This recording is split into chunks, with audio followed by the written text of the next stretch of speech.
Selamat malam Bapak Ibu, para peserta webinar malam hari ini. Sepertinya Ibu Lucia terpental karena sinyal jaringan yang kurang bagus di daerahnya, di tempatnya. Kita mencoba memaklumi. Untuk tidak membuang waktu, kita masuk ke pemateri kedua dulu pada sahabat rumah belajar Kalimantan Tengah, Ibu Mioki. Waktu dan tempat dipersilakan. Oke, selamat malam sahabat rumah belajar, para DRB dari 7 pulau. Terima kasih Bu Teresia untuk kesempatan yang diberikan. Izinkan saya share tentang pengalaman saya penggunaan media pembelajaran menggunakan portal rumah belajar dan blog. Saya share screen dulu ya, Bu.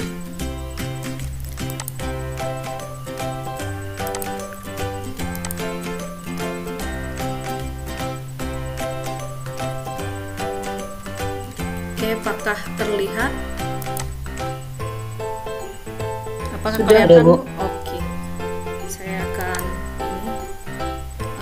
slideshow dulu.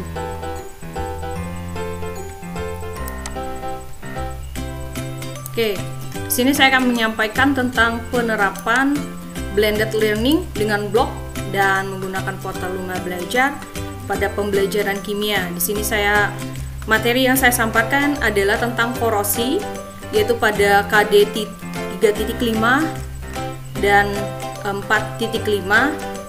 Kemudian saya akan menjelaskan kenapa saya menggunakan blog dan portal rumah belajar. Pertama, media pembelajaran berbasis web sifatnya yang dinamis dan dapat menampung aspirasi pembaca, kolom komentar. Kemudian blog dapat dibuat dengan mudah dan cepat, mudah diakses, dan kondisi bandwidth yang relatif lemah. Dapat menyajikan link terkait yang terhubung dengan materi yang dibutuhkan. Kemudian fitur-fitur terkait rumah belajar semuanya open source atau tidak perlu login, jadi linknya itu dapat terhubung langsung dengan blog. Nah, selalu saya lakukan, yang saya ingatkan Bapak Ibu, saya mau share sedikit apa yang harus kita lakukan sebelum menggunakan suatu media pembelajaran. Yang kita lakukan adalah harus analisis kebutuhan. Di sini saya analisis menggunakan model ADI, yang mana di sini analisis kebutuhan yang saya lakukan adalah di tahap ini adalah pada karakteristik peserta didik, terutama dari situ ada gaya belajar, kecerdasan, sosial ekonomi. Kemudian di situ pada saat tahap itu adalah karakteristik dari media pembelajarannya, kemudian karakteristik dari materinya. Dan setelah itu saya menyusun yang namanya GBM atau garis-garis besar isi media setelah melakukan analisis tersebut, kemudian gambaran materinya, naskah, dan menyusun indikator berdasarkan kaidah dan KD-nya. Semuanya itu saya dasarkan berdasarkan action, yaitu yang saya dapatkan pada modul pembatik level 3 kemarin, yaitu media pembelajaran itu harus memenuhi kriteria ini: access, cost, technology, interactivity, organization, dan novelty. Yang ujung-ujungnya adalah di TVEC, Technology Project Content Knowledge-nya, yang mana itu PCK, TCK-nya, dan TPK-nya harus kita perhitungkan. Ya, karena ujung-ujungnya penggunanya adalah peserta didik kita. Dari analisis ini, saya dapatkan bahwa peserta didik saya paling banyak di kelas 12, di sini kelas 12 IPA dan IPS ya Bu.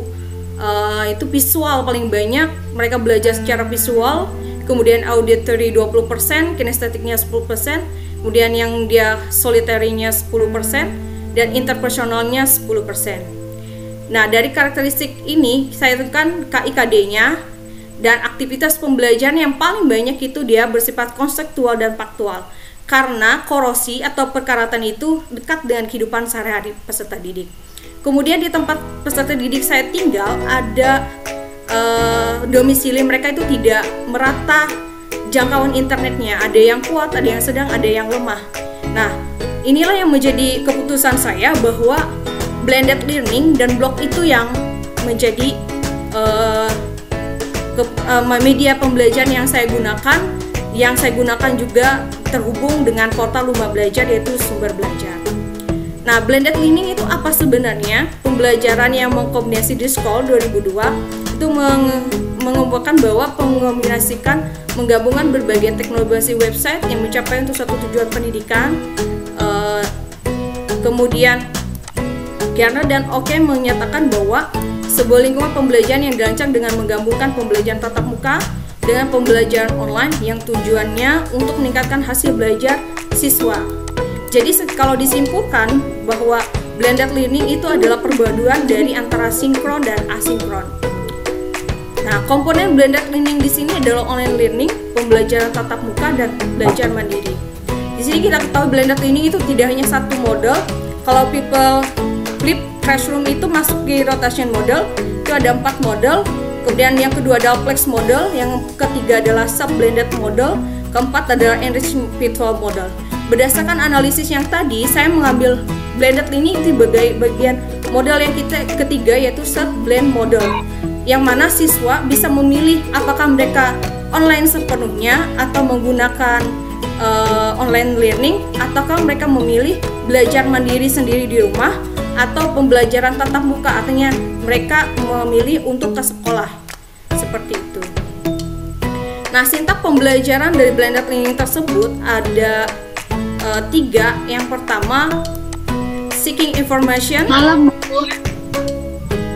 Bu Myukti. Ya. Maaf mengganggu, 2 menit lagi ya, Bu ya. Pemaparan materi. Sedikit lagi, Bu. Silakan dilanjutkan. Oke. Seeking information berarti di sini mereka mencari informasi mulai dari bahan yang di sini adalah dari blog saya, kemudian dari sumber belajar, dan dari lingkungan sekitar mereka.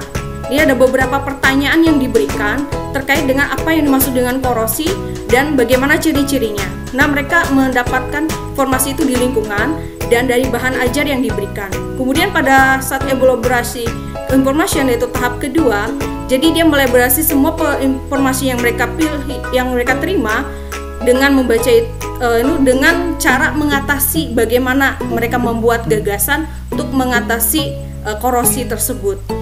Kemudian dihubungkan lagi bagaimana pelindungan secara katodiknya. Nah, yang terakhir adalah synthesis of knowledge, mana siswa melaporkan hasil atau mengupload hasil tugas mereka. Di sini saya menggunakan Instagram dan diskusinya di blog. Nah, ini bahan yang saya gunakan. Nah, ini hasil dari peserta didik saya yang diupload beberapa ya, yang diupload mereka di Instagram mereka. Ini kemudian yang diskusi tentang kerugian atau dampak negatif dan cara penugasan, ada juga yang menyampaikan di blog. Nah, ini yang mereka secara tidak dapat online yang memilih belajar tatap muka di sekolah tetap menggunakan portal Lumba Belajar, difasilitasi seperti itu. Terima kasih, demikian yang bisa saya sampaikan. Saya kembalikan ke moderator. Selamat